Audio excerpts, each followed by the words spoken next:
Bismillahirrahmanirrahim. Assalamualaikum warahmatullahi wabarakatuh.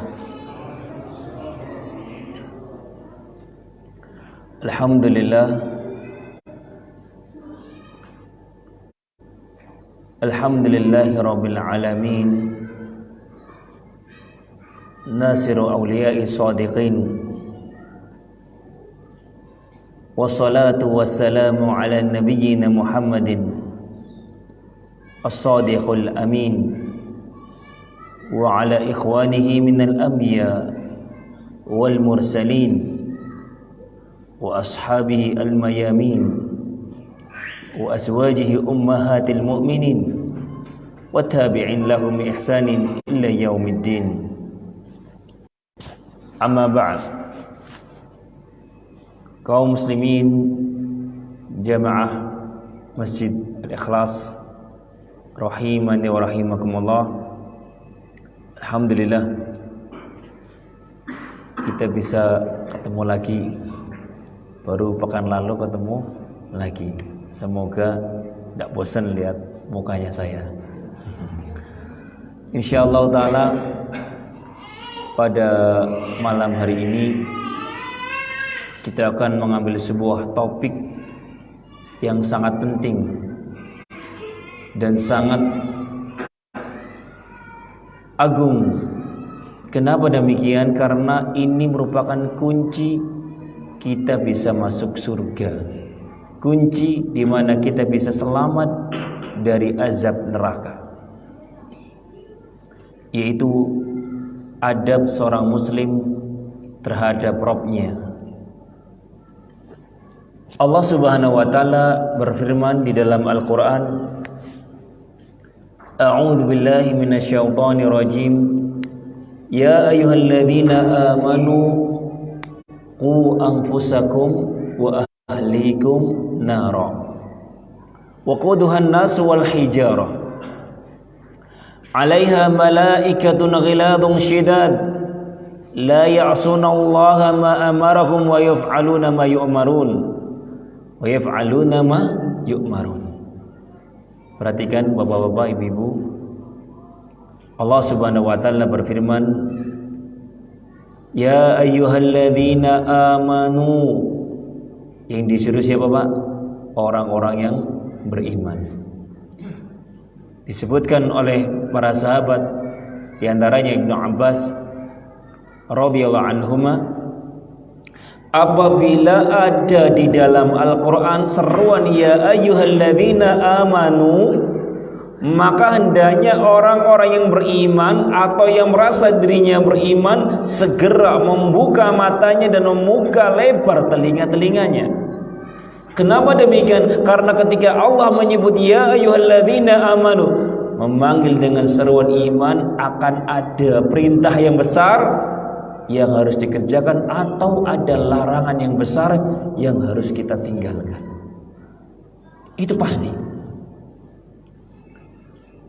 Nah, barakallahu fikum, di dalam ayat ini Allah mengatakan ya ayyuhalladzina amanu.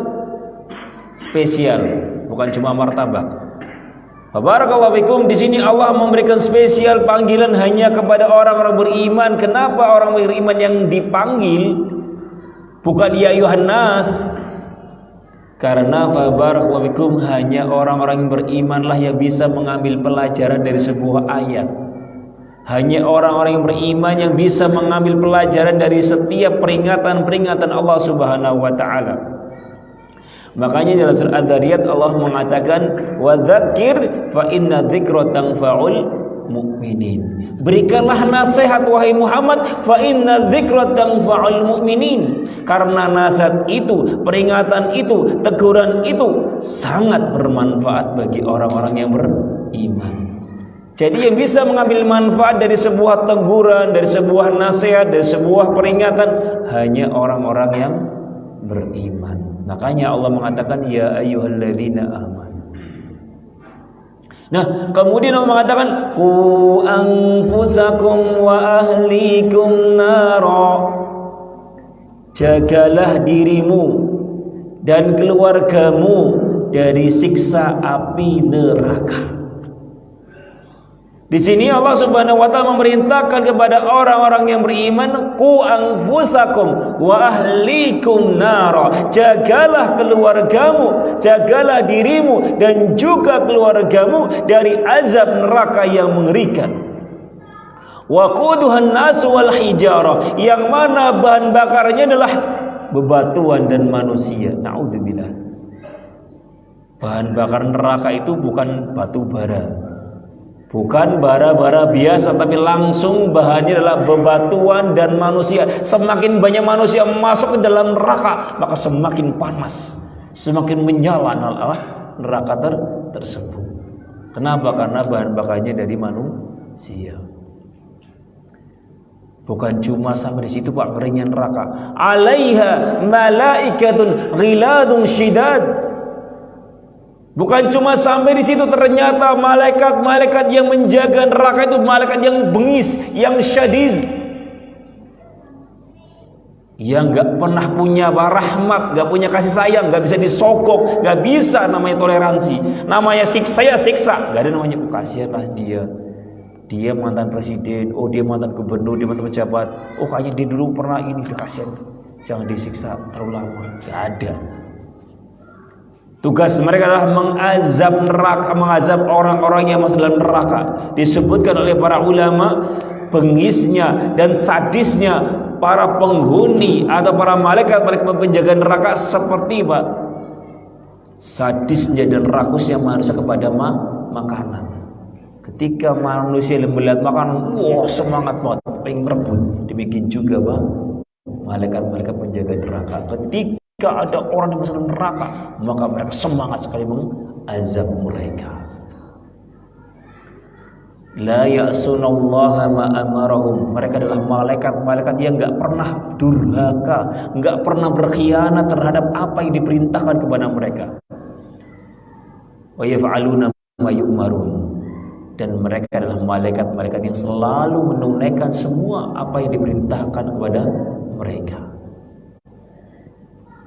Di sini kaum muslimin rahimani wa rahimakumullah, Allah Subhanahu wa taala mengatakan qu anfusakum wa ahlikum nara. Jagalah dirimu dan keluargamu dari siksa api neraka. Sahabat yang mulia Ali bin Abi Thalib radhiyallahu anhu mentafsirkan ayat ini dengan mengatakan allimuhum wa addibuhum. Gimana caranya menjaga dirimu dan keluargamu? Allimuhum wa addibuhum. Ajari mereka ilmu agama dan ilmu adab. Di sini kita bisa melihat dan bisa mengetahui ternyata kunci biar selamat dari siksa api neraka adalah apa? Adalah berilmu agama dan beradab. Berilmu nggak cukup tanpa dibarengi dengan adab. Demikian juga adab nggak cukup tanpa dibangun adabnya dengan ilmu. Harus berdua berjalan. Punya ilmu dan juga punya adab. Banyak orang-orang yang punya ilmu tapi nggak punya adab, sombong, suka merendahkan orang lain, bangga dengan ilmunya. Wah, mentang-mentang S1, S2, S3, SMP, es krim dan yang lainnya misalnya. Atau ini wah lulusan Madinah, ini lulusan Yaman, sombongnya luar biasa. Kalau nggak dipanggil ustaz marah-marah. Ya. Ah ini barakallahu seorang ustaz atau seorang yang berilmu yang nggak punya barakallahu adab. Kalau seandainya seorang ustaz itu harus dipanggil dengan nama ustaz atau kiai, berarti Pak, ketika kita menyebut para sahabat dengan namanya berarti nggak sopan dong Pak. Yeah. Kita kan sering panggil Abu Bakar, ini Umar ini Abu Hurairah ini Utsman ini. Pernah kita pakai nama gelar kepada para sahabat? Tidak. Jadi barakallahu fikum, ketika Anda orang menyebut nama apa, Anda dengan namanya Anda nggak pakai ustaz, ya sudah nggak masalah. Kenapa? Karena kemuliaan itu bukan dengan gelar. Kemuliaan itu adalah dengan apa yang ada pada diri Anda. Ketika Anda memang benar-benar mulia, orang akan segan, nggak akan berani memanggil Anda sebagai apa? Dengan nama Anda. Nah, fabarakallahu fikum, golongan yang kedua, orang-orang yang punya adab, luar biasa adabnya. Tetapi ketika adabnya tidak dibangun dengan ilmu Al-Quran dan Sunnah, akhirnya apa? Salah. Malah Pak, berlebih-lebihan, ibaratnya dalam bahasa Arab itu wulu. Mau menghadap orang tua, menghadap misalnya presiden atau menghadap dari jalan dari pintu Pak, jongkok-jongkok misalnya. Sopan bukan main Pak, sopan. Tapi Pak, apa begini boleh dalam Islam? Tidak boleh. Jalan rangkak-rangkak, ya tinggi-tinggi istilahnya. Beradab, tapi sayang adabnya nggak dibangun di atas apa? Ilmu agama. Demikian juga barakallahu fikum, banyak orang-orang yang punya adab luar biasa, tapi ternyata adabnya itu ternyata menyelisih banyak apa di dalam syariat Islam. Jadi barakallahu fikum, ilmu barakallahu fikum harus membuahkan adab, dan adab harus dibangun di atas ilmu. Nah, barakallahu fikum, Ali bin Abi Thalib mengatakan, ketika engkau ingin menjaga dirimu dari keluargamu dari api neraka, maka Pak, belajarlah ilmu agama, kemudian hendaklah diiringi dengan amalannya, itu Pak, diadab. Dan adab yang paling besar, adab yang paling penting yang harus kita perhatikan adalah adab kita kepada Allah Subhanahu wa ta'ala. Banyak anak-anak atau bahkan kita, kalau sama manusia, adabnya luar biasa, tapi ketika sama Allah tidak pernah perhatian dengan adab yang benar. Buktinya Pak, nanti kita akan sebutkan 10 poin yang ternyata kebanyakan kita nggak perhatian dengan hal ini. Yang ternyata perbuatan kita tanpa kita sadari ternyata Pak, sudah kurang ajar kepada Allah Subhanahu wa ta'ala. Na'udzubillah. Oleh karena itu kaum muslimin rahimani rahimakumullah, belajarlah ilmu agama dengan benar. Datangi majelis-majelis ilmu yang mengajarkan Al-Quran dan Sunnah. Bukan mengajari cuma tertawa dan tertawa, tapi ngajari benar-benar bimbingan yang benar yang bersumber dari Al-Quran dan Sunnah Rasulullah Sallallahu Alaihi Wasallam. Bagaimana ketahuannya? Selalu menyebutkan ayat-ayat dan hadis-hadis yang sahih. Ini baru ilmu yang terpercaya. Karena banyak sekarang ulama-ulama atau kiai-kiai atau ustadz-ustadz yang banyak berani berceramah di media sosial, di YouTube dan yang lain sebagainya.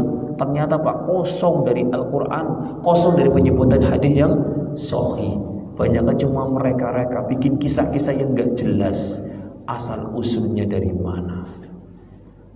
Dan mereka berani memalsukan hadis atau membuat kisah-kisah untuk melegalkan akidah mereka atau ibadah mereka yang jelas-jelas gak ada sumbernya dari Al-Quran dan contoh Rasulullah Sallallahu Alaihi Wasallam. Oleh karena itu kaum muslimin rahimani rahimakumullah, dari ayat tersebut dalam surat At-Tahrim kita sudah tahu kunci untuk kita bisa selamat dari siksa api neraka, menyelamatkan diri kita dan juga anak istri kita adalah dengan menghasung mereka, memberikan semangat kepada anak istri kita untuk belajar ilmu agama. Alhamdulillah di Masjid Al-Ikhlas ini ada program kajian taklim yang dibangun di atas Al-Quran dan Sunnah setiap hari Ahad. Masya Allah, nikmat. Nabi alaihi salatu wasallam menyatakan, man salaka tariqan yaltamisu fihi ilman sahalallahu lahu bihi tariqan ilal jannah. Hadis riwayat Muslim. Baginda Rasul sallallahu alaihi wasallam menyatakan, man salaka tariqan yaltamisu fihi ilman, barang siapa yang menempuh suatu perjalanan dalam rangka menuntut ilmu, sahalallahu lahu bihi tariqan ilal jannah, maka Allah akan mudahkan jalannya menuju surga. Janji yang dikabarkan oleh Rasulullah SAW, barang siapa yang berjalan keluar rumah atau melakukan suatu usaha dalam rangka mencari ilmu agama, maka Allah akan mudahkan jalannya menuju surga. Dengan ilmu agama, bapak-bapak ibu kita bisa tahu mana yang dimurkai Allah dan mana yang diridhoi oleh Allah. Dengan ilmu agama yang benar kita bisa mengetahui mana yang tauhid, yang memang diperintahkan oleh Allah Subhanahu wa taala, dan mana yang berbau syirik, berbau khurafat yang dilarang di dalam Al-Qur'an maupun hadis. Dengan ilmu agama yang benar kita bisa mengetahui mana yang sunnah dan mana yang bukan sunnah, yang menyelisih tuntunan Rasulullah sallallahu alaihi wasallam. Dengan ilmu agama kita bisa mengetahui mana yang taat dan mana yang perbuatan maksiat. Dan ketika seorang muslim jauh dari ilmu agama, maka tidak bisa akan selamat dari neraka. Waspada. Kenapa? Karena Allah Subhanahu wa taala mengkabarkan, bapak-bapak, ibu-ibu, penghuni neraka nanti kebanyakan adalah orang-orang yang bodoh, yang enggak mau belajar ilmu agama. Dalam surah Al-Mulk, Allah Subhanahu wa taala menyatakan tentang bagaimana penyesalan orang-orang yang menghuni neraka. Mereka mengatakan, wa qalu law kunna nasma'u aw naqilu ma kunna min ashabis sa'ir. Fa'tarafu bi dzambihim fasuhqan li ashabis sa'ir. Perhatikan bapak-bapak, ibu-ibu. Penghuni neraka berteriak-teriak, menyesal. Mereka mengatakan, wa qalu law kunna nasma'u naqil, kalau seandainya dahulu kami di dunia mau mendengar dan mau berpikir, mau memahami semua ayat-ayat Allah dan semua panggilan-panggilan Rasulullah, hadis-hadis Rasulullah, tuntunan-tuntunan Allah dan Rasulnya, ma kunna min ashabis sa'ir, niscaya aku tidak akan pernah menghuni neraka yang menyala-nyala ini. Fa'tarafu bidzambihim, mereka menyakui semua dosa-dosa mereka ketika sudah dihadapkan dengan azab. Kapan manusia banyak menyesal dengan perbuatan mereka? Ketika azab neraka sudah di depan mata. Sekarang masih sombong dengan kemaksiatannya, dengan keleha-lehannya, dengan sekian kesia-siaannya, dengan foya-foyaannya. Masih sombong, sulit diajak untuk belajar ilmu agama. Ayo ngaji, ayo ngaji. Wah, enggak, sibuk. Nanti dia akan berteriak-teriak sebagaimana yang dikabarkan oleh Allah Subhanahu wa taala. Fa'tarafu bi dzambihim. Kemudian mengatakan fasuhqan li ashabis sa'ir. Celakalah kalian wahai neraka, penghuni neraka jahanam. Oleh karena itu, barakallahu fikum, ilmu agama sangat penting, Pak. Kita bisa mengetahui mana yang benar, mana yang salah, mana yang batil dan mana yang hak dari ilmu agama. Ketika barakallahu fikum ilmu agama telah tumbuh, maka amalkan. Ya, jangan cuma pakai dan cuma jam'ul fawaid, dikumpulkan fawaid ilmunya dicatat tapi enggak pernah diamalkan. Enggak akan melahirkan adab yang baik. Kata para ulama, al-ilmu bila amal kasyajar bila thamar. Ilmu tanpa dibarengi dengan amalan seperti pohon tanpa buah-buahan, enggak bermanfaat. Nandur, ya, menanam pohon mangga tapi bertahun-tahun enggak pernah tumbuh. Enggak bermanfaat, ini tebang aja. Sebagaimana manusia punya ilmu, kelihatannya tinggi tapi enggak berbuah, enggak bermanfaat. Maka fa'barakallahu sebagaimana pohon tanpa buah. Oleh karena itu kaum muslimin rahimakumullah, ini kuncinya yang telah disebutkan di dalam Al-Quran dan ditafsirkan oleh sahabat yang mulia Ali bin Abi Thalib radhiyallahu anhu. Nah, fa'barakallahu sekarang kita akan mengkaji satu persatu apa bentuk adab-adab kita yang harus kita perhatikan pertama kali terhadap Allah Subhanahu wa taala. Nanti kan ada sesinya, Pak. Sesi pertemuan kali ini adab kepada Allah. Sesi kedua nanti adab kepada Rasul. Sesi ketiga nanti adab kepada pemerintah. Kemudian sesi kedua kepada masyarakat dan orang tua. Nanti akan ada setiap pertemuan kita akan bahas tentang adab. Penting. Karena mengandung masalah apa? Akidah dan prinsip, ya, hidup seorang muslim untuk bisa selamat dari azab Allah Subhanahu wa taala. Baik, kita rinci ada 10 poin adab-adab kita yang harus kita perhatikan kepada Allah Subhanahu wa taala. Adab yang pertama yang harus kita perhatikan adalah at-tasdiq bi kulli ma akhbarallahu bihi min umuril ghaib. Adab yang pertama adalah membenarkan semua yang dikabarkan oleh Allah Subhanahu wa taala tentang perkara-perkara gaib. Banyak ya Pak, di dalam Al-Qur'an disebutkan apa? Tentang perkara-perkara yang gak tampak oleh mata kita. Seperti apa? Seperti adanya malaikat, ya, adanya setan, adanya apa? Adanya azab kubur, adanya neraka, adanya surga, adanya barakallahu pembalasan. Nanti yaumul hisab akan ada timbangan amalan. Ini perkara-perkara yang gaib. Luar biasa manusia. Sudah dijelaskan di dalam Al-Quran, ada di kanan kiri dia malaikat.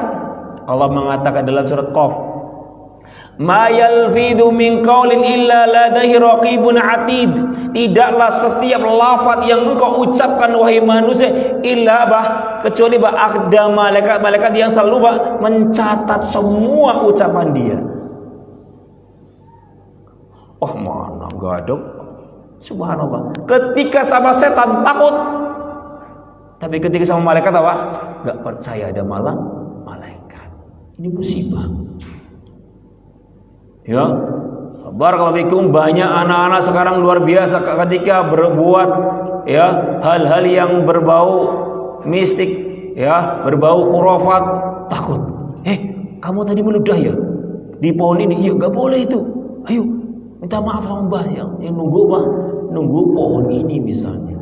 Mbah, mohon maaf tadi saya berudah. Sampai setiap lewat pohon itu harus apa? Klakson, din gitu. Di pondok saya gitu ada 2 pohon Pak. Itu setiap malam kalau orang lewat situ pakai klakson. Permisi, din.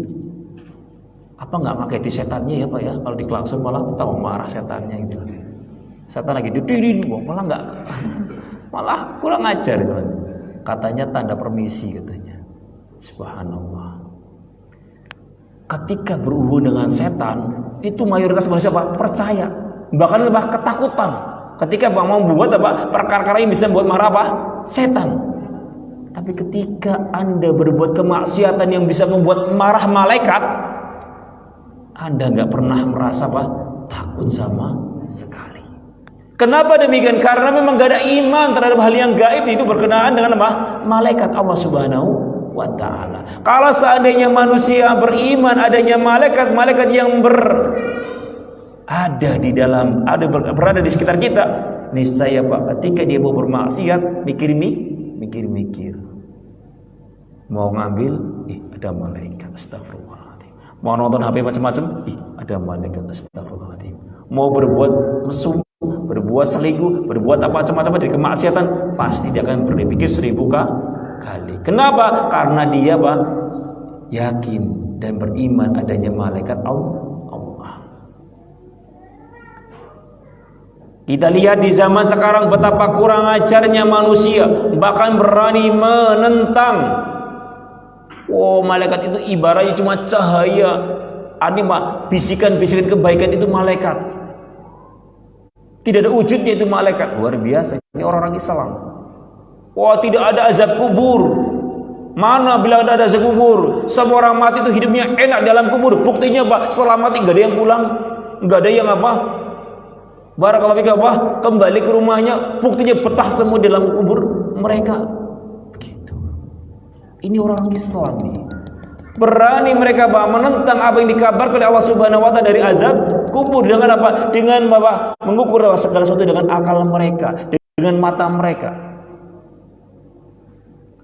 Padahal Allah mengatakan dalam surat An-Nisa ayat 87, "Waman asdaqu minallahi haditsan." Siapa yang lebih asdaq, lebih jujur perkataannya pada manusia daripada Allah Subhanahu wa taala. Allah mengatakan, "Waman asdaqu minallahi haditsan." Siapakah yang lebih jujur perkataannya, khabarnya daripada Allah Subhanahu wa taala? Ada? Yang bisa melebihi mengalahi Allah Subhanahu wa taala? Ini pertanyaan yang nggak butuh jawaban. Tidak ada sama sekali yang bisa lebih jujur pengkabarannya, perkataannya, Barakallahu dari Allah Subhanahu wa Ta'ala. Hanyalah Allah yang paling jujur di dalam firman-firmannya, dalam kabar-kabar yang Allah kabarkan. Sehingga kaum muslimin rahimani rahimakumullah ini, ketika diajak kepada ketaatan, ayo sholat, apa nggak tahu sebenarnya neraka? Emang ada neraka ada apa? Luar biasa. Kita lihat orang-orang yang suka bermaksiat itu, apakah mereka meyakini adanya neraka? Enggak meyakini. Kenapa demikian? Buktinya mereka santai kalau mereka mengimani, meyakini, berpikir 1000 kali ketika mereka mau berbuat kemaksiatan. Jadi fabarakallahu ini, betapa banyak orang-orang Islam tanpa mereka sadari ketika mereka menentang adanya azab kubur, adanya hari pembalasan, fabarakallahu mereka telah menentang Allah Subhanahu wa Ta'ala. Termasuk sekarang muncul di zaman dulu sampai sekarang yang masih muncul ketika mereka barakallahu memalingkan ayat-ayat Allah Subhanahu wa Ta'ala dari makna yang sesungguhnya. Allah mengatakan bal yadahu mabsutatan. Kedua tangan Allah itu terbentang untuk manusia. Ayo silakan bertaubat, ayo minta apa buat apa? Berikan rezeki. Allah di sini menetapkan punya tangan. Wah, luar biasa. Banyak yang menentang apa? Pernyataan tersebut. Kalau Allah punya tangan berarti apa? Ada jempolnya, ada jarinya, ada jari telunjuknya. Wah, ini berarti menyamai makhluk. Subhanallah. Allah yang mengatakan Allah punya tangan. Allah gak memperinci bagaimana tangannya. Cukup kita imani Allah punya tangan. Bagaimana tangannya? Ya wallahu alam. Karena kita cuma dikabarkan Allah punya tangan. Itu saja tugas kita, mengimani secara mujmal. Ada beberapa tafsir, ya kita beriman secara tafsir. Kalau tidak ada perinciannya, ya jangan diperinci. Jadi enggak semua harus dirinci. Kenapa? Kalau dirinci ini bahaya. Sekali lagi, nama tidak menunjukkan apa? Persamaan pada sifat. Manusia punya tangan, babi punya tangan, anjing punya tangan, King Kong punya tangan. Apakah sama tangannya manusia dengan tangannya King Kong? Tangannya sama dengan tangannya ayam? Tidak sama. Ini sama-sama dengan makhluk. Faham dong? Menuju kepada apa? Ketika penyebutan tangan maka apa? Dikembalikan kepada apa? Kepada pemiliknya. Berarti apa? Sesuai dengan apa? Kebesaran pemiliknya. Kalau King Kong ya tangannya King Kong, kalau manusia tangannya manusia. Demikian juga kepada Allah Subhanahu wa Ta'ala. Tidak boleh kita menggambarkan bagaimana tangannya Allah. Kenapa? Karena nggak ada permisalan dengan Allah. Ketika Anda mengkiaskan Avanza dengan misalnya dengan Kalia misalnya ya. Oh, Kalia itu kayak Avanza ya. Bisa menggambarkan nggak? Bisa. Karena apa? Anda pernah melihat apa yang semisalnya. Ternyata itu ada orang baru. Orangnya kayak si Fulan. Anda pernah lihat si Fulan? Oh, ternyata ada orang baru seperti si Abdullah.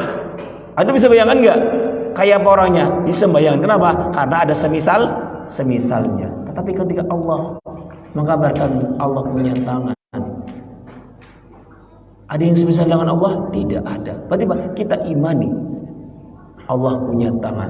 Adapun bagaimana tangannya? Wallahu a'lam, hanya Allah yang mengetahuinya. Kita cuma disuruh, diperintah oleh Allah mengimani. Sebagaimana Allah punya zat dan kita juga punya zat. Apakah zat pada manusia sama dengan zatnya Allah? Tidak. Anda yakin Allah punya zat yang Maha Esa? Iya enggak pernyataan kita? Iya. Tapi ketika itu, apa kita samakan zatnya Allah dengan zatnya kita? Punya kepala, punya telinga, punya ini itu? Tentunya tidak. Demikian juga pada para hukum sifat-sifat yang lainnya. Kita kembalikan itu semua kepada Allah perinciannya.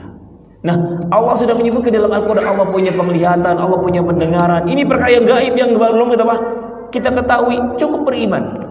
Percaya ini nama bentuk adab kepada Allah Subhanahu wa Ta'ala. Bukan menentang, gak mungkin Allah punya tangan, gak mungkin Allah punya penglihatan, gak mungkin Allah punya mata. Loh, Allah mengatakan Allah punya mata, Allah punya tangan dalam Al-Quran. Imani saja. Ini namanya seorang yang beradab. Bukan kemudian malah menentang karena tidak masuk di akal dia.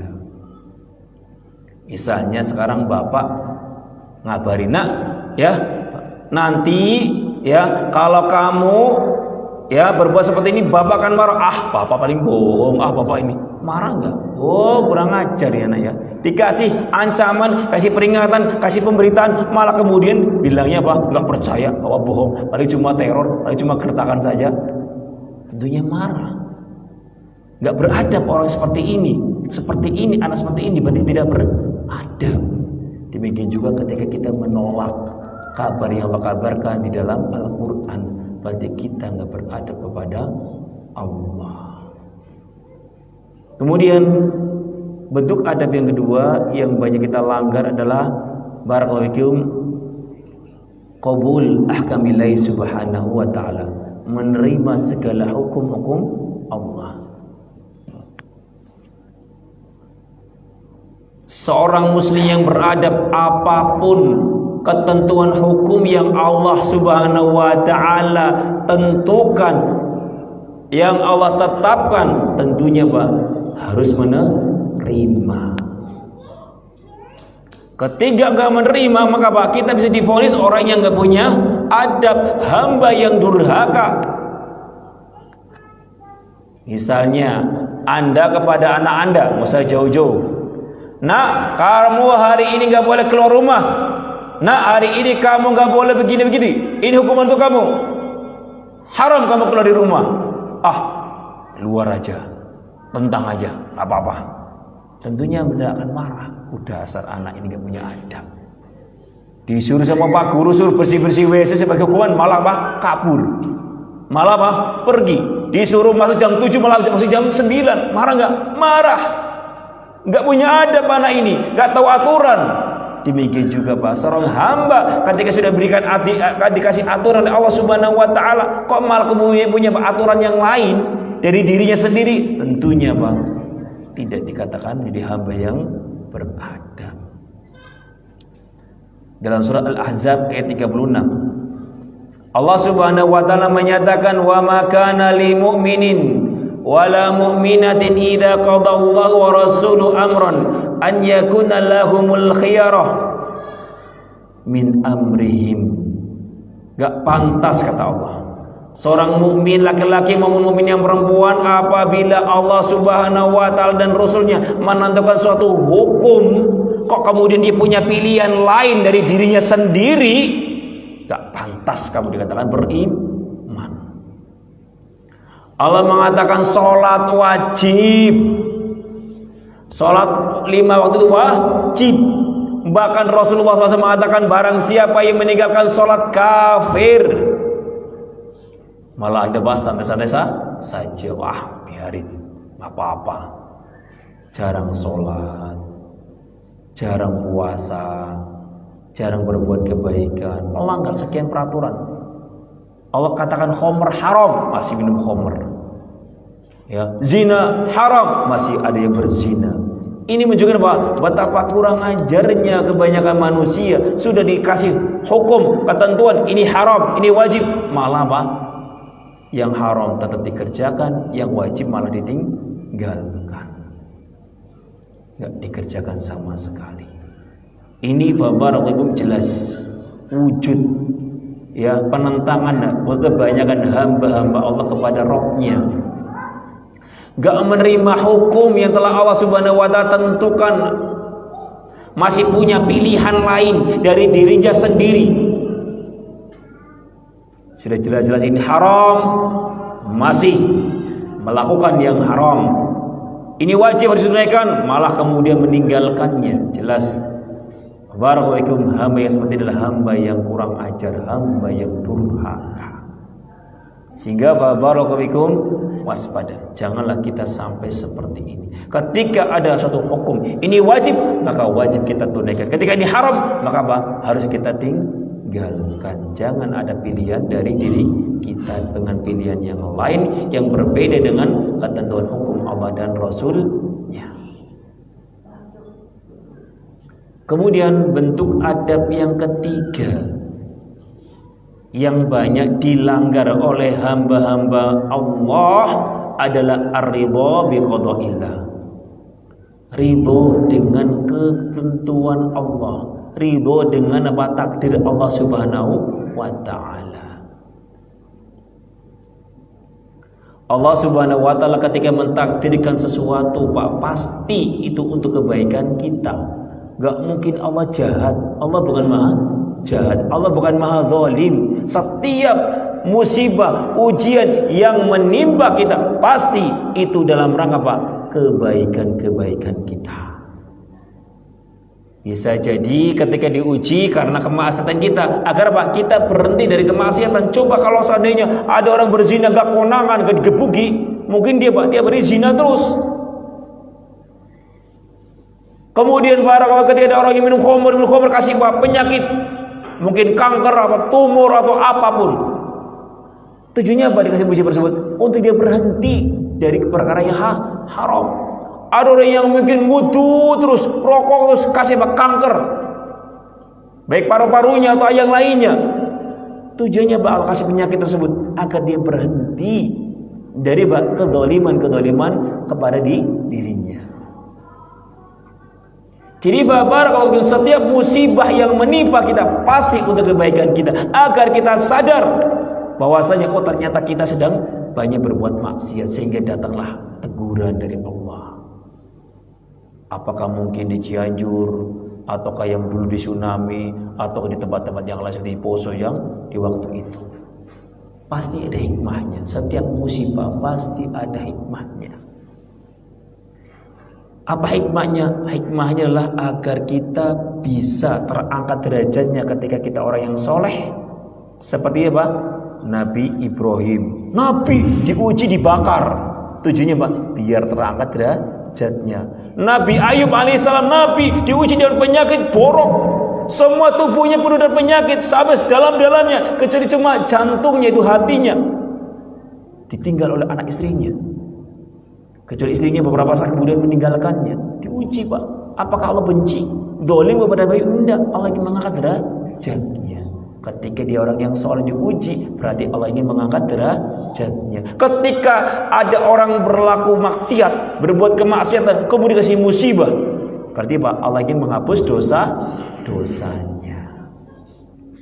Allah Subhanahu wa taala sudah menjelaskan di dalam Al-Qur'an, dalam surah Al-Baqarah ayat 155. Allah sudah menegaskan, wa nabluukum bisyai'in minal khaufi wal ju'i wa naqsim minal amwali wal anfusi wath thamarat fabashshir sabirin. Allah sudah jelas menyatakan dalam Al-Baqarah 155, wala nabluukum, sungguh aku akan menguji kalian bisyai'in, dengan sedikit saja, Pak. Minal khauf, dengan bentuk rasa takut, wal ju', bentuk kelaparan, wan nafsin minal amwal wal anfusi wath thamarat, dimatikannya, dibangkrutkannya harta kita, atau jiwa kita dimatikan, atau keluarga kita dimatikan, wath thamarat, dikasih paceklik, kemarau sehingga enggak bisa panen. Tujuannya Pak, agar orang-orang bersabar bergembira. Wabashir as-sabirin, hendaknya bergembiralah orang-orang yang bersabar. Selama kita di dunia, Pak, gak ada namanya istirahat. Pasti barakallahu fikum, kehidupan ini akan terus berputar. Kadang kita di atas, kadang kita di samping, kadang kita di bawah. Kapan kita istirahat, Pak, dari ujian ini? Ya ketika kita meninggal dan menghadap Allah Subhanahu wa taala. Itu pun nanti di dalam kubur masih ada ujian. Nah, barakallahu fikum, di dalam ayat ini Allah sudah menegaskan, aku akan menguji kalian dengan sedikit dari rasa takut. Tiba-tiba ada musuh menyerang, atau tiba-tiba terjadi tawuran yang terus menerus di antara kamu sama kamu yang lainnya, ketakutan yang gak ikut-ikutan. Kadang diuji seperti itu. Di sebagian kampung, sebagian daerah terjadi apa? Ketakutan. Seperti di Papua, perang dengan OPM masih terus berlangsung karena ketakutan kaum muslimin yang di sana. Diuji oleh Allah Subhanahu wa taala. Wal ju', diuji dengan apa? Kelaparan, kemiskinan, semuanya adalah ingin menguji. Apakah kamu hamba-hamba yang bersabar atau malah hamba-hamba yang berkeluh kesah, protes kepada Allah Subhanahu wa taala. Na'udzubillah. Ketika ada hamba diuji kemudian malah protes, marah-marah kepada Allah Subhanahu wa taala, berarti apa? Dia adalah hamba yang enggak beradab. Misalnya ya, seorang anak siswa diuji sama gurunya. Ayo anak, sekarang kamu ya dari sini ke sana lari, muter, misalnya diuji. Ya, untuk apa? Untuk biar sehat. Ketika dia baru nggak bersabar, dia pasti apa? Akan menyimpang. Wah, nggak mau. Loh, kamu ini disuruh lari, muter lapangan malah. Ini biar kamu sehat. Nggak mau. Aku pengen duduk aja. Apakah yang seperti ini? Barakallahu fikum. Ya, kelihatan memang tersiksa lari. Tapi itu kebaikan dia biar sehat. Tapi ternyata dia malah melawan. Berarti dia telah durhaka kepada gurunya. Banyak kaum muslimin yang sekarang naudzubillah balik. Kenapa kok sekarang nggak ngaji? Ngaji nggak bikin kaya. Aku ngaji bertahun-tahun miskin terus, nggak pernah maju. Luar biasa gitu. Ketika aku nggak ngaji, itu warungku penuh, banyak orangnya. Kan? Ternyata apa? Belajar ilmu agama bikin nggak kaya, bikin miskin. Subhanallah. Itu namanya ujian. Memang nggak ada ceritanya orang belajar itu bikin kaya, tapi ada janjinya bikin kita masuk surga. Itu janjinya, bukan bikin kaya. Barakallahu fikum. Demikian juga barakallahu fikum, banyak orang-orang yang nggak sholat. Tapi masya Allah, nah, lihat di sini maghrib itu full sampai luar biasa. Alhamdulillah. Ya, walaupun fullnya sama anak-anak misalnya. Tapi artinya ini luar biasa, nikmat. Ya, walaupun ya fullnya kayak obat mixagrip, isya sama maghrib. Nah, ini. Kalau subuh, zuhur, asar, tidak tahu, belum tentu ya. Ini berarti masjid mixagrip. Nah, penuhnya kalau isya sama maghrib. Nah, barakallahu fikum, ini harusnya apa? Jangan sampai terjadi. Tapi ya mending lah kalau seandainya bisa seperti itu. Tapi kalau bisa dipertahankan sampai 5 waktu, luar biasa. Terutama salat subuh. Barakallahu, kita kembali bahwasanya di antara bentuk adab kita kepada Allah adalah ketika Allah mentakdirkan kepada kita suatu musibah, apakah bentuknya kelaparan, kemiskinan, ataukah bentuknya kita ditinggal oleh istri kita, suami kita, atau kemudian anak kita meninggal dunia, atau kemudian kita bangkrut, harta kita kemudian ludes, terbawa oleh banjir atau gempa bumi atau yang lainnya, wajib bagi kita menerima, ridho dengan ketentuan Allah. Jangan kemudian protes, ya Allah, apa salah saya kok tiba-tiba gempa bumi menimpa kami? Apa salah kami ya Allah? Aku udah berusaha membangun rumahku malah ambruk dengan seketika. Nah, ini namanya apa? Tidak punya adab. Hidup itu pasti ada ujian. Wong sekolah aja ada ujian dia. Adik-adik yang di belakang, kira-kira ketika bu guru bikin soal ujian, semuanya milih PSBS, ada yang sulit apa ada yang semuanya mudah? Tentunya ada yang sulit, ada yang mudah. Demikian juga apakah jawabannya dikasih tahu oleh guru? Tidak. Semuanya dilihat. Siapakah orang yang bersungguh-sungguh dan siapa yang malas. Dengan ujian dikasih soal yang sulit, yang mudah, kadang ada B, ada yang S.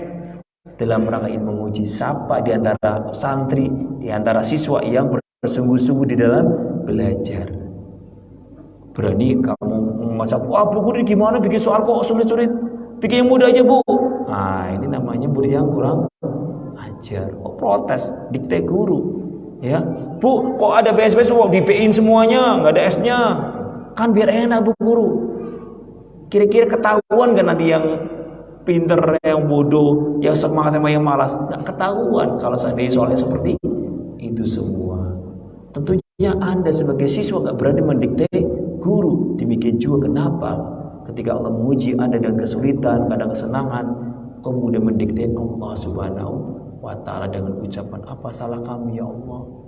Apa dosa kami ya Allah? Dosamu banyak banget. kalau mau dihitung. Kemudian yang keempat, bentuk adab kita kepada Allah Subhanahu wa taala yang ternyata banyak dilanggar oleh orang-orang Islam adalah at-tawajjuh ila Allah Subhanahu wa taala bidoa. Hendaknya setiap punya masalah hendaklah berdoa kepada Allah semata. Dan ini sudah Allah perintahkan di dalam Al-Qur'an. Dalam surah Al-Baqarah ayat 186 Allah mengatakan, wa idza salaka ibadi anni fa inni qarib ujibu da'watad da'i idza da'an falyastajibu li wal yu'minu bi la'allahum yarshudun. Allah mengatakan, wa idza sa'alaka ibadi anni fa inni qarib. Wahai Muhammad, apabila hamba-hambaku bertanya di mana Allah, katakanlah wahai Muhammad, fa inni qarib, sungguh aku dekat dengan mereka. Ujibu da'watad da'i idza da'an, aku akan mengabulkan semua doa-doa hamba-hambaku selama mereka mau berdoa kepadaku. Ini janji Allah. Allah dekat dengan manusia, dengan hamba-hambanya, dan Allah akan mengabulkan semua apa yang kita panjatkan kepada Allah Subhanahu wa taala selama kita mau berdoa kepada Allah. Allah sudah memerintahkan kita apa? Suruh berdoa hanya kepada Allah. Dalam surat Ghafir ayat 60 tegas lafaznya. Wa qala rabbukum ud'uni astajib lakum. Lafaznya perintah, ud'uni, katakanlah wahai Muhammad, Rabbmu sudah berfirman, ud'uni astajib lakum, mintalah kepada aku, kata Allah, astajib lakum, pasti aku akan kabulkan. Kemudian Allah mengatakan, innal ladzina yastakbiruna an ibadati sayadkhuluna jahannama dakhirin. Tetapi kalau ternyata kamu sombong, gak mau meminta kepadaku, malah minta kepada kuburan-kuburan, kepada penghuni-penghuni pohon, kepada wali-wali yang gak jelas, gak mau langsung kepada Allah Subhanahu wa taala, sayadkhuluna jahannama dakhirin, kata Allah. Aku akan masukkan orang-orang ini yang gak mau langsung minta kepada Allah, masih berwasilah kepada yang lainnya, dengan jahanam dalam keadaan hina. Jadi di dalam ayat ini jelas kita itu Pak, ketika berdoa nggak perlu pakai wasilah-wasilah perantara orang-orang, langsung aja minta kepada Allah. Allah bukan presiden, Allah bukan lurah. Kalau kata harus melalui Pak perangkat apa? Desanya atau presiden apa menterinya, nggak perlu. Allah bukan presiden, Allah bukan lurah atau gubernur yang harus apa? Ketemu Pak pegawai-pegawainya dulu baru ketemu Allah Subhanahu wa taala. Allah nggak memilah-milah kamu mau banyak dosanya atau kamu banyak pangkatnya, tetap kalau kamu semuanya berdoa Allah akan kabulkan. Allah nggak memilah-milah, Allah nggak pilih kasih. Sehebat apapun kamu atau sebanyak apapun dosamu, kalau kamu minta ampun, Allah pasti kamu ampuni. Ini sudah janji Allah tadi. Jadi gak perlu pakai perantara-perantara. Datang ziarah wali-wali misalnya, minta kepada wali-wali, Syekh Fulan, Kiai Fulan, tolong sampaikan kepada Allah hajatku, aku sudah 10 tahun jomblo ya Kiai, ya wali, gitu misalnya. Gak perlu. Kenapa? Karena yang seperti ini justru malah durhaka kepada Allah, gak punya adab kepada Allah. Suruh menghadap langsung kepada Allah, malah menghadap ke makhluk yang lainnya. Sehingga kaum muslimin rahimani rahimakumullah, bentuk adab seorang muslim adalah ketika engkau punya masalah, hendaknya mintanya hanya langsung kepada Allah, bukan minta kepada selain Allah. Walaupun katanya sebagai perantara kepada Allah, ini bukan adab. Dikasih jalur langsung ekspres ketemu Allah Subhanahu wa taala. Ketika antum mau punya masalah, pengen dikabulkan, datang ke masjid, minta kepada Allah langsung. Ini sudah ketentuan Islam, nggak perlu pakai perantara karena Allah bukan barakallahu seperti manusia. Ketika diminta harus pakai apa? Administrasi terlebih dahulu. Nah, kemudian yang kelima, Adab yang kelima, barakallahu fikum, adalah irtida afdhali thiyab 'inda iqamatis shalah. Adab yang kelima adalah memakai baju yang paling bagus ketika menghadap Allah ketika sholat. Nah, ini ketahuan kita ini. Para ulama di zaman dulu, di zaman sahabat itu, mereka membeli baju yang paling mahal dan dipakainya khusus ketika mau sholat saja. Luar biasa kalau kita endorse ya. Wah, pakai itu apa? Untuk arisan, ya. Kemudian untuk apa? Untuk piknik ke sana kemari. Ketika sholat, bajunya ala kadarnya. Habis muli langsung sholat. Ya, habis dari sawah langsung sholat, habis kerja dari proyek langsung sholat. Subhanallah, nggak memperhatikan apa? Bau badannya dan kerapian pakai. Coba ketika mudi dipanggil sama Pak Jokowi atau apa nih, kira-kira berani pakai baju gitu? Berani. Langsung mandi pakai baju yang rapi. Ini mau presiden ini masalahnya nih, harus pakai yang rapi. Subhanallah. Ketika Anda bertemu dengan makhluk yang dianggap sebagai pemimpin, luar biasa penampilan Anda, rapinya, wanginya. Tapi ketika menghadap Sang Pencipta, kenapa Pak? Memakai baju ala kadarnya. Ini menunjukkan bentuk apa? Kekurang ajaran kita kebanyakan dari kaum muslimin. Gak memperhatikan pakaian ketika menghadap Allah. Dan ini barakallahu fikum tentunya bahkan apa membuat apa Allah marah kepada kita. Bagaimana Allah akan cinta kepada kita sedangkan kita tidak mengagukan Allah Subhanahu wa taala dengan bisa benar-benar pengagungan. Coba misalnya ya, barakallahu fikum yang PNS atau yang lainnya ketika dipanggil bu guru, pak guru atau pimpinannya pakai baju yang enggak rapi, berantakan, dimarahi ya. Dimarahi. Kamu ini pegawai enggak rapi, pusat. Misalnya kalau TNI, kamu ini, setrik gak rapi, kamu besok bersih-bersih WC, dimarahin misalnya. Dimarahin kenapa? Karena kurang ajar, gak punya sopan santun, pakaiannya baik itu menghadap pak guru, menghadap kepala sekolah, menghadap mudir, menghadap jenderal atau yang lainnya, akan marah, dimarahin. Sehingga apa? Luar biasa penampilan mereka. Tetapi kenapa ketika hukum menghadap Allah, yang hukumannya bukan push up, yang hukumannya bukan apa? Bersih-bersih WC, tapi neraka. Kenapa kita tidak pernah memperhatikan hal itu semua?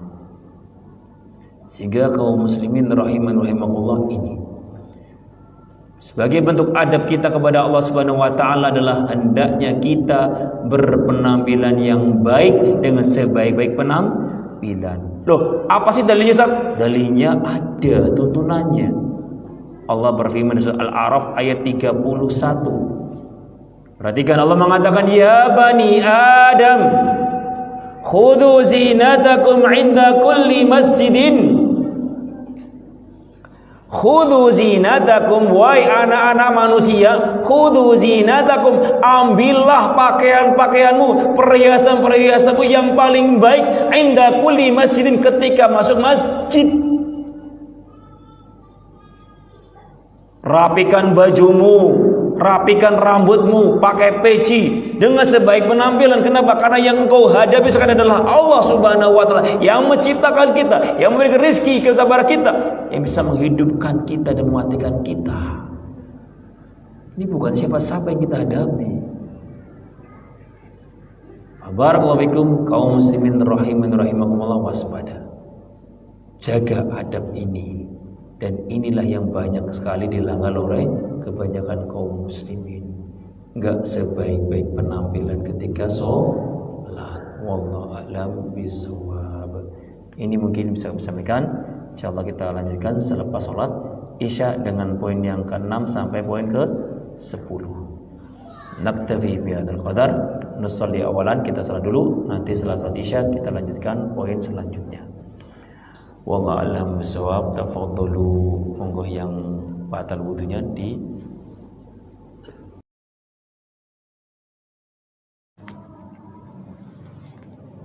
Bismillahirrahmanirrahim. Alhamdulillah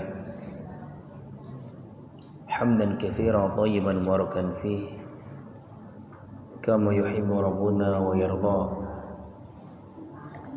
Asyhadu an la ilaha illallah wahdahu la syarika lah wa asyhadu anna Muhammadan abduhu rasuluh sallallahu alaihi wa ala alihi wa sahbihi wa sallama tasliman katsira. Kita masuk pada adab yang keenam dari adab-adab seorang muslim kepada Allah Subhanahu wa taala. Adab yang keenam adalah al-mudawamah 'alal khusyuk fi sholati. Senantiasa khusyuk di dalam salat. Adab seorang muslim ketika salat adalah dia fokus dengan bacaannya, dengan apa yang sekarang dia kerjakan. Allah Subhanahu wa taala menyatakan di dalam surah Al-Mu'minun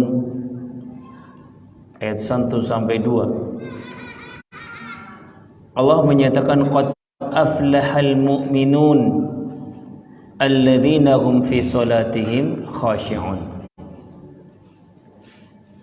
Allah mengatakan qad aflahal mu'minun, sungguh telah beruntung orang-orang yang beriman. Siapakah mereka yang beruntung?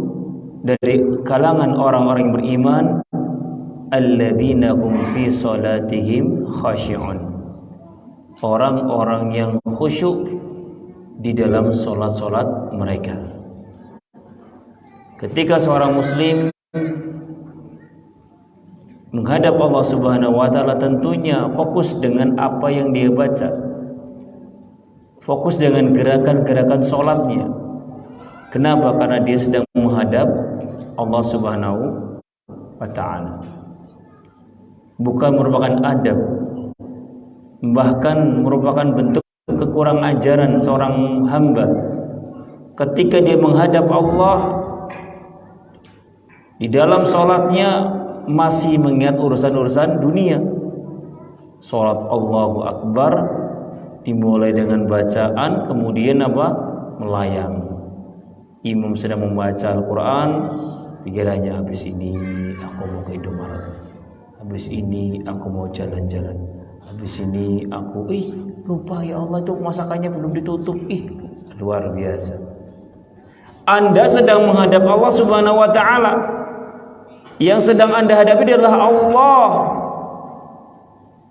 Coba kita lihat ya, para tentara-tentara kalau menghadap komandannya berani ngalamun? Tidak berani ngalamun, ditabuk sama komandannya. Ya. Tapi ketika mereka coba sholat, berani ngalamun, berani sekali.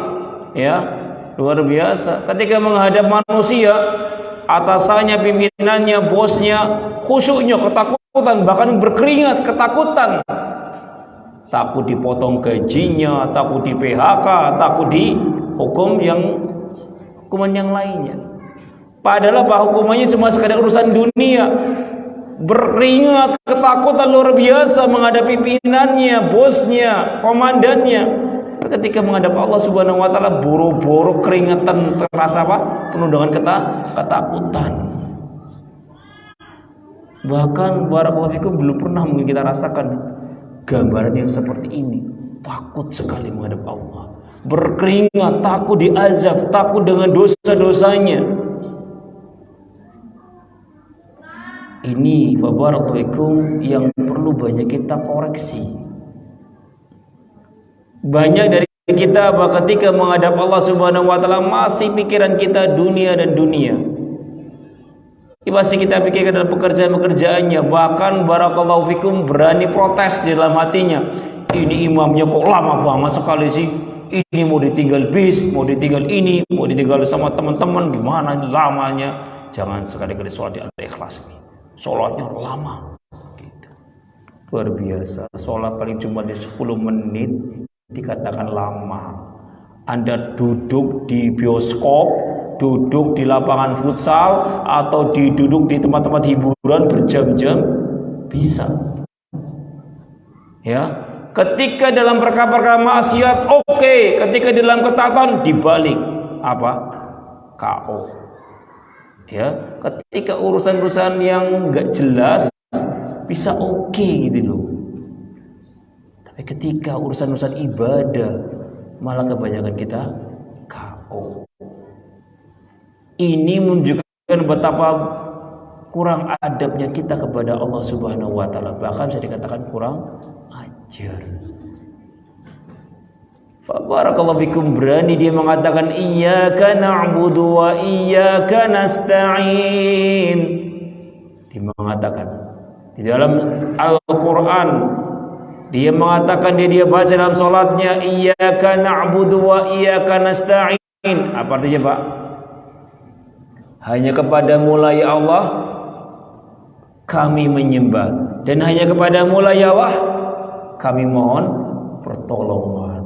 Habis assalamualaikum mas, anak kita sakit, iya ke bawah ke dukun, coba dicek kira-kira kata apa nih. Luar biasa. Tadi Anda mengatakan iyyaka na'budu wa iyyaka nasta'in, hanya kepada Allah, hanya kepada Engkau lah ya Allah kami menyembah dan mohon pertolongan. Tapi ketika kena musibah, kenapa Engkau datang kepada penghuni kuburan, kepada patung-patung, kepada pohon-pohon, kepada yang enggak jelas? Padahal Engkau mengatakan iyyaka na'budu wa iyyaka nasta'in di dalam salat-salat kita. Mana bentuk kejujuran kita kepada Allah Subhanahu wa taala? Ini yang pertama tentang tauhid. Banyak kita mendustai Allah. Ya, di sholat ngomong A, ternyata apa? Di luar sholat kita malah B sampai ke Z, menyimpang jauh dari apa yang kita ucapkan di depan Allah Subhanahu wa taala. Berani kita seperti ini. Na'udzubillah min dzalik. Seolah-olah apa? Dia sedang menghadap tembok, sedang menghadap yang Allah Subhanahu wa taala yang tidak ada. Imannya betul-betul tidak ada atau kurang. Kenapa? Karena dia apa?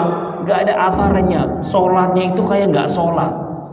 Padahal apa? Fa barakallahu fikum, Allah Subhanahu wa taala mengatakan inna sholat tanha 'anil fahsya'i wal munkar. Kalau sholat itu dikerjakan dengan benar-benar khusyuk, dengan benar-benar sebaik-baik sholat, maka tanha 'anil fahsya'i wal munkar. Ini sudah janji Allah.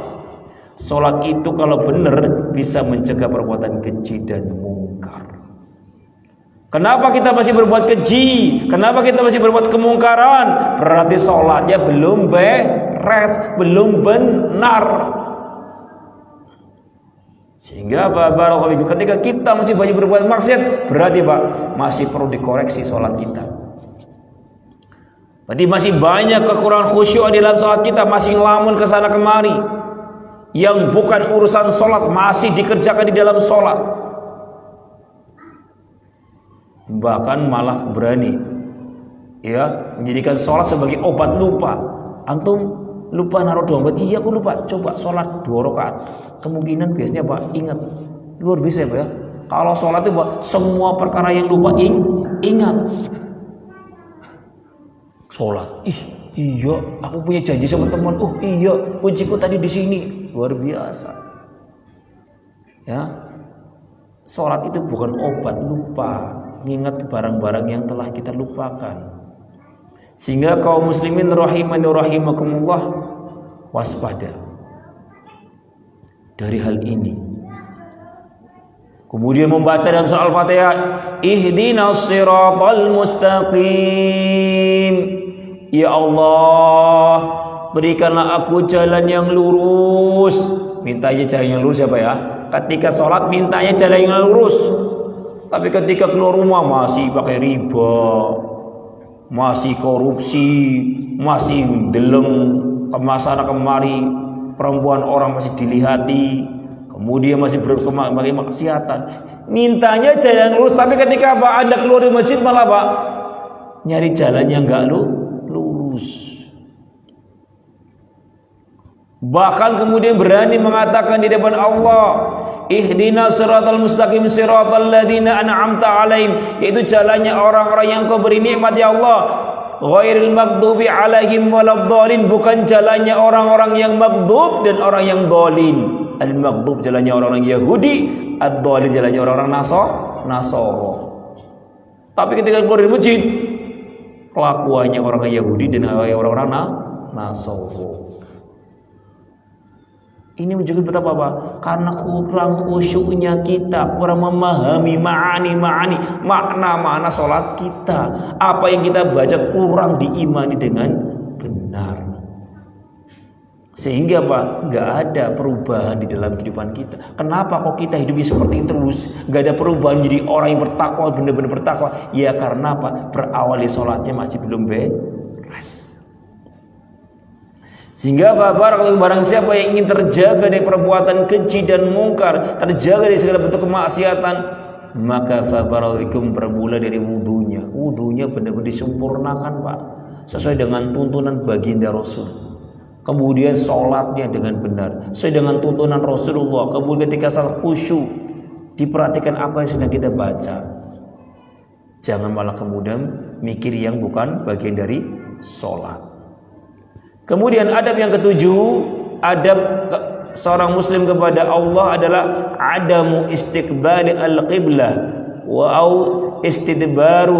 istidbariha inda qada'il hajah. Jangan menghadap kiblat atau membelakangi kiblat ketika buang hajat. Kiblat itulah tempat kita menghadap Allah. Berarti kiblat itu harus diagungkan. Makanya ketika kita di masjid menghadap kiblat sedang sholat, gak boleh meludah ke arah kiblat. Meludah saja ke arah kiblat gak boleh, apalagi buang hajat menghadap atau membelakangi kiblat. Para ulama khilaf dalam masalah ini. Ya, apakah barakallahu mempunyai makruh, apakah yang haram? Tapi barakallahu pendapat yang kuat, apabila di tempat yang terbuka, maka Pak, tidak boleh kita menghadap ke arah kiblat atau membelakanginya. Yang khilaf ketika berada di kamar mandi, mau masuk kamar mandi ternyata WC-nya menghadap kiblat. Bagaimana nih? Ya, mau berpaling malah kepleset, bingung nih. Ya, gimana nih? Kata para ulama, kalau seandainya di dalam kamar mandi maka tidak mengapa. Kenapa? Karena tertutup oleh tembok. Tapi kalau Anda terbuka di tempat terbuka, di padang pasir, lagi hiking di hutan, kebelet, maka apa? Jangan sampai menghadap kiblat. Kenapa? Karena nggak ada perantara antara Anda dengan kiblat. Namun walaupun di kamar mandi diusahakan tetap apa? Barakallahu jangan menghadap kiblat agar kita keluar dari apa? Perselisihannya para ulama. Nah, fa barakallahu fikum, adab kita kepada Allah Subhanahu wa taala adalah senantiasa menjaga arah kiblat, diagungkan kiblat itu. Wa man yu'adzim sya'airallah fa inna min taqwal qulub, barang siapa yang mengagungkan syiar-syiar Allah, maka itu menunjukkan ketakwaan hatinya. Makanya Nabi alaihi salatu wasallam menyatakan, idza ataitumul ghaid fala tastaqbilul qiblah wa la tastadbiruha walakin syarriqu aghribu. Dalam hadis riwayat Al-Bukhari dan Muslim, Nabi mengatakan, apabila kalian buang hajat maka jangan menghadap kiblat atau membelakanginya, tetapi menghadaplah ke arah timur atau barat. Kenapa? Karena apa? Kiblat mereka di arah utara atau selatan. Di sana. Kalau kita berarti apa? Hendaknya kita menghadap utara atau selatan. Jangan menghadap ke arah barat atau timur. Karena kiblat kita di arah barat. Nah, jadi baru ini sabda Rasul, dibimbing ketika engkau buang hajat, usahakan jangan menghadap kiblat. Dalam rangka apa? Mengagungkan Baitullah. Kemudian yang kedelapan adalah ta'zim ismillahi subhanahu wa ta'ala, mengagungkan nama Allah. Di antara bentuk adab kita adalah ketika engkau menulis kalimat Allah, usahakan ditambahi Allah Ta'ala, Allah Subhanahu wa Ta'ala, atau Allah Azza wa Jalla, dikasih sifat-sifat Allah yang maha tinggi. Ini bentuk adab kita kepada Allah. Makanya ketika engkau berdoa, hendaklah apa? Menggunakan Asmaul Husna. Ya Allah, ya Ghaffar, Ighfirli, ya Rahman, irhamni. Ya enggak Pak? Ini sunnahnya. Tuntunannya kalau kita apa? Memanggil Allah Subhanahu wa taala Pak, diiringi dengan Asmaul Husna yang berhubungan dengan doa kita. Luar biasa. Ketika Anda dipanggil dengan sebaik-baik nama, kira-kira bangga nggak Pak? Senang. Makanya Anda didatangi sama anak. Pak, bapak bagus, cakep, paling baik ya. Minta duit ya Pak. Nah, ujung-ujungnya minta duit. Nih, duit. Ya. Demikian juga kita kepada Allah. Ketika kita mengagungkan Allah dengan sebaik-baik namanya, Allah akan mudah apa?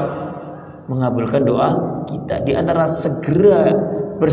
tersegeranya doa dikabulkan oleh Allah Subhanahu wa taala dengan apa? Kita dengan mengawal dengan pujian kepada Allah Subhanahu wa taala. Kita lebih cepat, Pak. Ya, jangan langsung kurang ajar, ya, enggak punya adab. Ya Allah, minta duit ya Allah. Ya Allah, minta ampuni aku ya Allah misalnya. Walaupun enggak masalah, Allah enggak akan marah. Faham? Tetapi Pak, barakallahu tidak beradab. Demikian juga Bapak bentuk adab terhadap nama Allah, tidak boleh memasukkan benda-benda yang ada nama Allah Subhanahu wa taala yang tampak ke dalam kamar mandi. Misalnya barakallahu fikum dalam bajunya tulisan la ilaha illallah atau lafaz Allah. Enggak boleh dibawa ke kamar mandi. Atau buku yang ada tulisan Allah enggak boleh dibawa ke kamar mandi, apalagi mushaf. Tidak boleh dibawa ke kamar mandi. Dalam rangka apa? Beradab kepada Allah Subhanahu wa taala melalui mengagungkan namanya.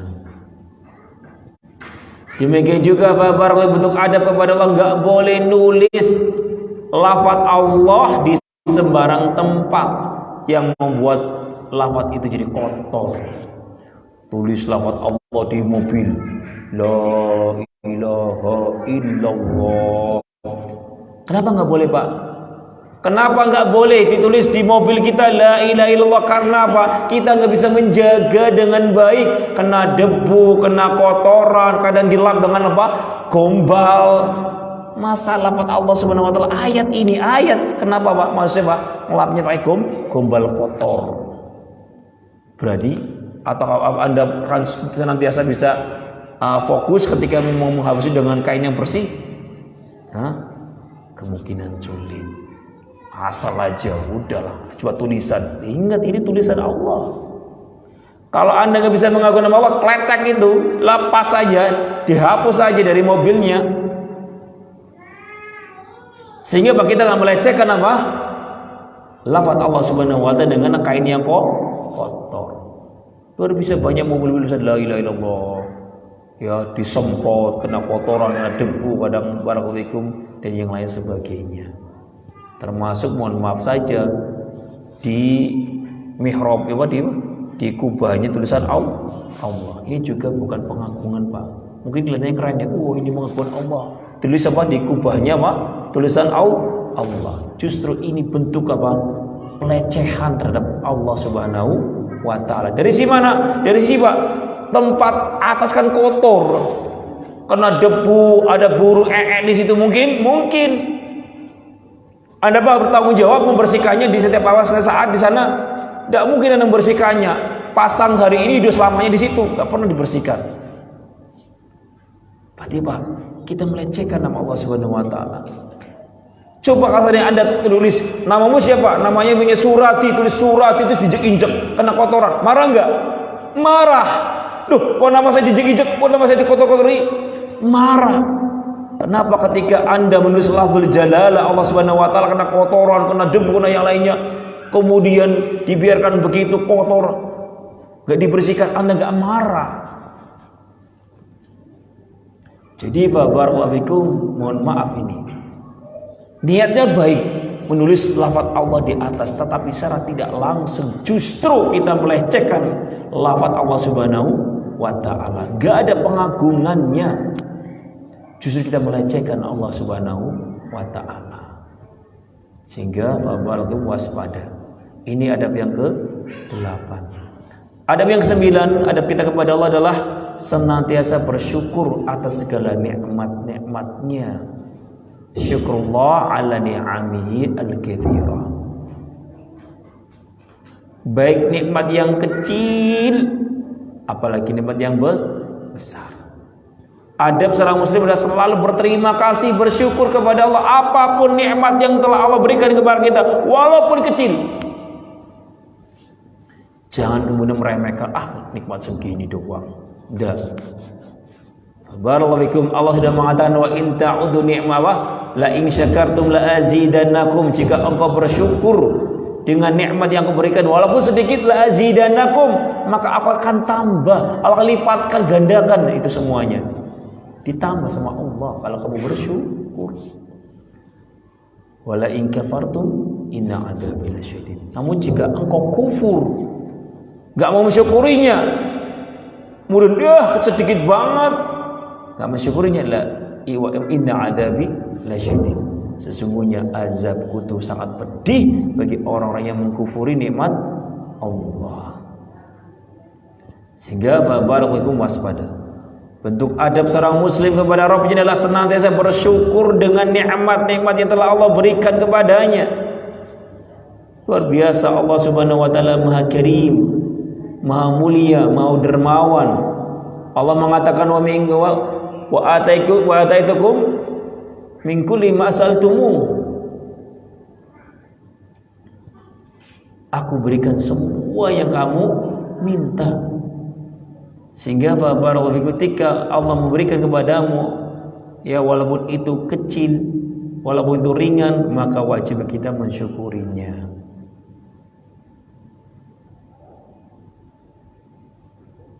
Kemudian yang terakhir, bentuk adab kita kepada Allah Subhanahu wa taala yang akan kita bahas adalah mentaati Rasulullah sallallahu alaihi wasallam.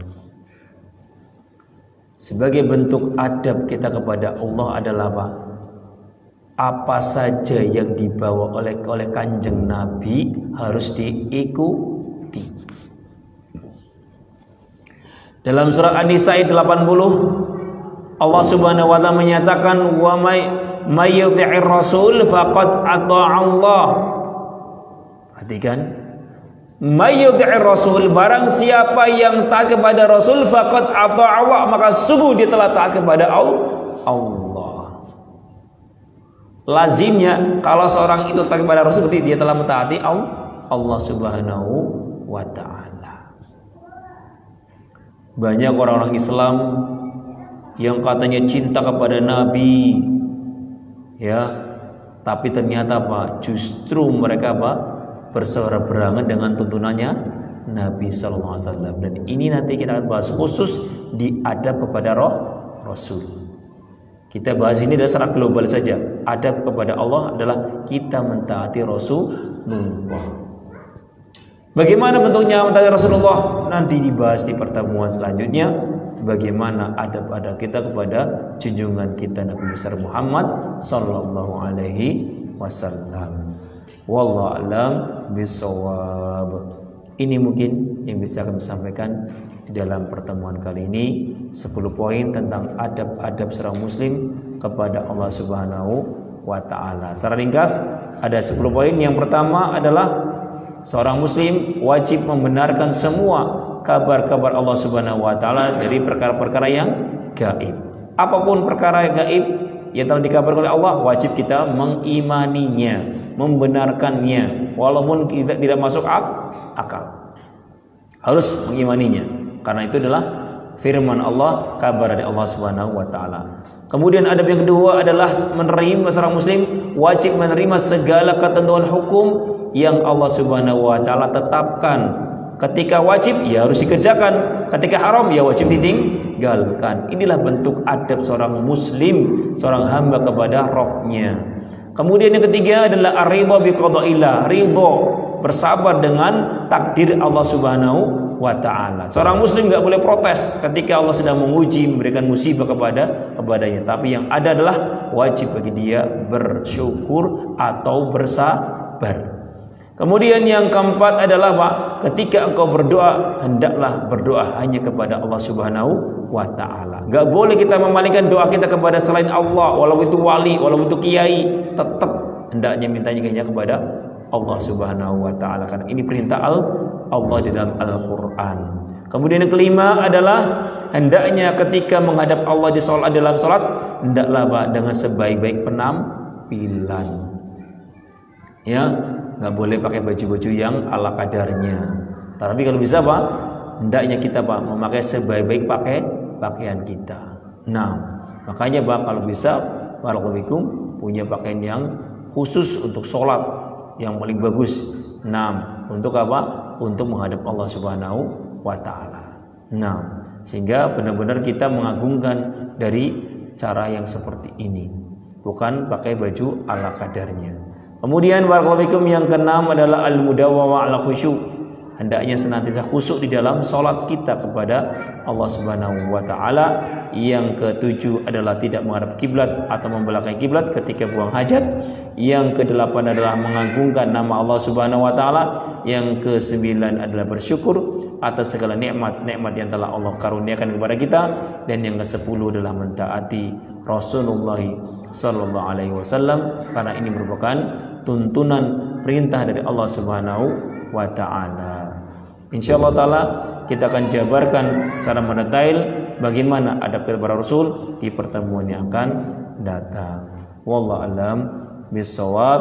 Ini mungkin yang bisa kami sampaikan di dalam pertemuan kali ini. Udah jam 8:30, takutnya kemalaman, sehingga barakallahu apabila ada pertanyaan nanti ditanyakan kepada ustadz yang akan datang saja. Wallahu a'lam bishawab. Apabila ada bahasa yang kurang berkenan kepada ibu-ibu dan bapak-bapak, mohon maaf yang sebesar-besarnya, dan saya bertobat kepada Allah Subhanahu wa taala atas kekeliruan dari ucapan atau penyampaian saya, dan apabila ada benarnya itu murni datangnya dari Allah Subhanahu wa taala. Wallahu a'lam bishawab. Kita tutup dengan kafaratul majlis. Subhanakallahumma wa bihamdika asyhadu an la ilaha illa anta astaghfiruka wa atubu ilaik. Wa sallallahu ala nabiyyina Muhammad wa ala alihi wa sahbihi wasallam. Wassalamualaikum warahmatullahi wabarakatuh.